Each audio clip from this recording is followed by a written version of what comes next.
നിലൂടെ ഇല നോക്കൂ ഗൈസ്. മതി മതി എന്ന് പറയണം കേട്ടോ. മതിയാവുമ്പോ മതി മതി മതി. ആ പ്രോൺസ് എത്ര വേണം? 2. ഓക്കെ മതി മതി. മുട്ട എത്ര വേണം? കുഞ്ഞു മുട്ട, അവളുടെ സൈസിനൊരു മുട്ട ഉണ്ടാക്കി വെച്ചിട്ടുണ്ട്. കോവയ്ക്ക മെഴുക്ക് വരട്ടി. തൊടാൻ പാടില്ല, ആ മാമ ചെയ്തു. ഓക്കേ മതി മതി മതി. ഇത് നോക്ക് നോക്ക്, അടച്ചു. നിലൂടെ കുഞ്ഞു പേപ്പർ ഇവിടെ. ഓ മൈ ഗോഡ്, നിലൂടെ പേപ്പറിൽ ഇങ്ങനെ പൊതിഞ്ഞ് നമ്മള് കഴിക്കാൻ പോവാണ്. അതിനെയാണ് പൊതിച്ചോറ് എന്ന് പറയുന്നത്. എൻ്റെ പേരെന്താണ്? കറക്റ്റ്.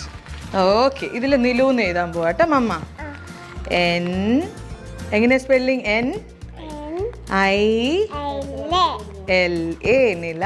കറക്റ്റ്. അവൾക്ക് സ്പെല്ലിങ് കുറച്ചൊക്കെ അറിയാം അവളുടെ. അപ്പം ഇത്